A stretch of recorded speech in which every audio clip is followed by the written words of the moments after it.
আপনারা দেখছেন carrom board খেলা হচ্ছে। আমি দীর্ঘ সময় কলকাতা শহরের বিভিন্ন জায়গা দিয়ে যাতায়াত করাটা হচ্ছে আমার একটা নেশা বলতে পারেন। অনেক সময় উদ্দেশ্যবিহীনভাবে ঘুরেছি, হেঁটেছি পকেটের পয়সা বাঁচাবার জন্য, এবং সেই হাঁটতে হাঁটতে বিভিন্ন ঘটনার সম্মুখীন হয়েছি। যেহেতু আমি উত্তরের দিকে থাকি কলকাতার, সেই কারণে শ্যামবাজারে অনেক সময় আমি দাঁড়াই পড়তাম একটাই কারণে। সেখানে এখনো আপনারা দেখবেন ওই শ্যামবাজারে আছে না নেতাজি সুভাষচন্দ্র বসুর যে মূর্তি, ওই ঘোড়ার লেজটা দেখবেন সোজা হয়ে রয়েছে, যে দিকটা হয়তো সেন্ট্রাল এভিনিউ, কারেক্ট। সেন্ট্রাল এভিনিউর দিকে যেতে গিয়ে দু তিনটে মিষ্টির দোকান আছে, এবং সেই মিষ্টির দোকানের পাশে এরকম লাইন দিয়ে ক্যারাম বোর্ড খেলা হচ্ছে। তিনটে এরকম বোর্ড থাকতো, কখনো দুটো দেখেছি, একটা তো থাকবেই। বর্ষাকাল বাদ দিয়ে শীতকালেও কুয়াশাচ্ছন্ন কলকাতাতেও দেখেছি ক্যারাম বোর্ড খেলা। এবং ইন্টারেস্টিংলি একজনকে সেখানে দেখতাম, বাংলার অত্যন্ত একজন সফল রঞ্জি ট্রফি ক্রিকেটার, যিনি ভারতীয় দলে ক্রিকেট দলে চান্স পাননি ঠিক কথা, কিন্তু কোনো অংশে কম ছিল না। একটা মাত্র ওয়ানডে ম্যাচ খেলিয়ে তাকে বসিয়ে দেওয়া হয়েছিল, যা করে আর কি বিভিন্ন ক্ষেত্রে। ক্রিকেটের যে লবিটা আছে, মুম্বাই এবং দক্ষিণের লবি বা দিল্লির লবি, এবং এই লবিরই শিকার হয়েছিলেন। তার নাম হচ্ছে উৎপল চ্যাটার্জি। সম্ভবত শ্যামবাজার এভি স্কুলে পড়তেন এবং ওই পাড়ার ছেলে, এবং প্রায়শই উৎপল চ্যাটার্জিকে দেখতাম। এবং অন্যান্য অনেকে ছিলেন, শুভ্রকান্তি মিত্র একজন পেইন্টার। তো খুব কালারফুল জায়গা। এরকম ক্যারাম বোর্ড খেলা অনেকের কাছে হচ্ছে একটা ইনডোর গেমসের মধ্যে এমন একটি খেলা, যে খেলাটা খুব পপুলার বাংলায়। পপুলার যে ইনডোর গেমসের মধ্যে ক্যারাম বোর্ড, তাস, ব্রিজ এবং চেস। আলেখাইন চেস ক্লাব এরকম প্রচুর চেস প্লেয়ারকে তৈরি করেছে। বাংলাতে আপনি দেখবেন প্রচুর এই কারণে গ্র্যান্ড মাস্টার রয়েছে, ইন্টারন্যাশনাল মাস্টার প্রচুর রয়েছে, এবং দক্ষিণ ভারতেও তাই। কারণ দুটোই তো হচ্ছে এই অঙ্ক, ক্লাসিক্যাল ম্যাথামেটিক্স যেটাকে আমরা বলি চেন্নাই, আর হচ্ছে ক্লাসিক্যাল স্ট্যাটিস্টিক্সের জায়গা তো কলকাতা, ইন্ডিয়ান স্ট্যাটিস্টিক্যাল ইনস্টিটিউট এখানে রয়েছে। যাক, বিস্তারিত ইতিহাসে যাব না। এই ক্যারামের মধ্যে দিয়ে একটা খুব গুঁড়ো সত্য বিভিন্ন সময় পর্যবেক্ষণ করেছে, আমার বেশ ভালো লাগছে দেখতে। ক্যারাম খেলাটার একটা হচ্ছে যে আপনার নিশানা খুব নিখুঁত হতে হবে, এবং এই দুটো আঙুলের এই যে টোকায় সেটাকে এমনভাবে সেটাকে ব্যবহার করতে হবে যের মধ্যে একটা কন্ট্রোল স্পিড রাখতে হবে, এবং নিশানা অভ্যর্থ, ওটা একটা প্র্যাকটিসের ব্যাপার রয়েছে। খোকন বিশ্বাস রয়েছেন, আপনি তো অনেকদিন ধরেই খেলছেন তাই তো, মানে খুব প্রিয় আর কি। এমনি কি করেন আপনি?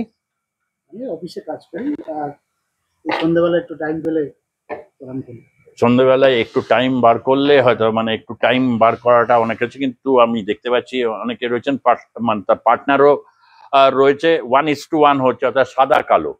এর মধ্যে বুঝতেই পারছেন ব্যাপারটা ঠিক কি। এইরকম পর্যবেক্ষণ আমাকে কিন্তু একটা আনন্দ দেয়, শক্তি দেয়। 1998 সালে পর্যবেক্ষণ করেছিলাম হচ্ছে দূরদর্শনে। দূরদর্শনে তখন ছিল চ্যানেল, এবং সেখানে সেলফ এমপ্লয়মেন্ট, ইকোনমিক্সের উপর, বিশেষ করে মাইক্রো ইকোনমির উপর যে বাংলার যেটা শক্তি সেটাকে কেন্দ্র করে তৈরি শুরু হয়েছিল। তখন সেটা পর্যবেক্ষণ করা একটা তাগিদ ছিল যে কাজ খুঁজে নিতে হবে। এই বাংলাতে কাজ আছে, অনেকেই বলেন বাংলায় কাজ আছে কিন্তু বাঙালির কাজ নেই। এরকম অনেক সময় কথা আছে, বাংলায় কাজ আছে কিন্তু বাঙালির কাজ নেই। কথাটা কিন্তু খুব মিনিংফুল, বুঝতে পারছেন? মানে আপনি ধরে ফেলেছেন, তাই তো? খোকন বিশ্বাস ধরে ফেলেছেন। ক্যারাম বোর্ড খেলেন না রেগুলার, ধরে ফেলাটা খুব স্বাভাবিক। তো এইরকম একটা জায়গায় আমি প্রায়শ হয়ে আসি। তবে আজকে জায়গার নাম এখনই বলবো না, আপনারা কমেন্ট বক্সে যদি জানান যে জায়গাটা কোথায় আসতে চাই। এটা হচ্ছে অনেকটা সরাইখানার মতো। সরাইখানায় যা যা হয় তা অনেকটাই হয়, পুরোটা হয় না। তা এখানে চা খুব জনপ্রিয়, তরফদার টি খুব বিখ্যাত, নামটা মনে রাখবেন।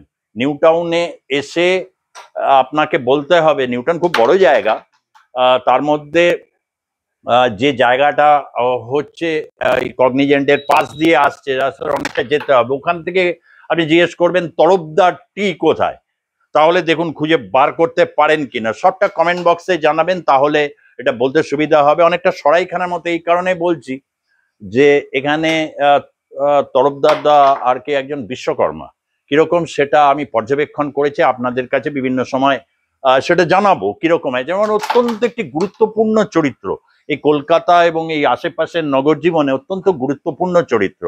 তার এলাকাবাসী তাকে বিশ্বকর্মা নামে জানেন, তার কারণ তিনি একধারে চিমনি ফিট করে দিতে পারেন, একধারে হচ্ছে রান্নার সিস্টেম তিনি ফিট করে দিতে পারেন। পারলে এই সরাইখানায় অনেক ছবি আঁকা আছে, নিজে হাতে তিনি এঁকেছেন, তার মধ্যে ইন্টারেস্টিং বব মারলে। সুতরাং বুঝতেই পারছেন যে তরফদার দা অনেকটাই কিন্তু হচ্ছে আপনার ওই টেনিদা ঘনাদা বা যে সেই জায়গা থেকে দাঁড়িয়ে হয়তো অবাক হবেন না কোনোদিন যদি তরফদার দা জ্যাক ডেরিদাও এঁকে ফেলেন। সুতরাং এরকম এই চরিত্র আমি পর্যবেক্ষণ করে যা যা পেয়েছি জানাচ্ছি আপনাদেরকে এই চ্যানেলের মাধ্যমে। প্রিয় শহর কলকাতা, প্রিয় রাজ্য বাংলা, প্রিয় দেশ ভারত, সকল দেশের সেরা, এইরকম একটা ভাবনা কিন্তু পর্যবেক্ষণ করতে সত্যিই তো ভালো লাগে। আর সরাইখানা দিয়ে শেষ করব। সরাইখানা বলতে গিয়ে মির্জা গালিবের কথা বলে অনেকে। মির্জা গালিব সরাইখানায় যেতেন এবং সেখানে সাকি বলে 13 বছরের এক কিশোরকে তার অত্যন্ত পছন্দ হতো। সাকিকে নিয়ে তিনি একের পর এক কবিতা রচনা করে গেছেন, একের পর এক শায়ের, যা বিশ্ববিখ্যাত হয়ে রয়েছে।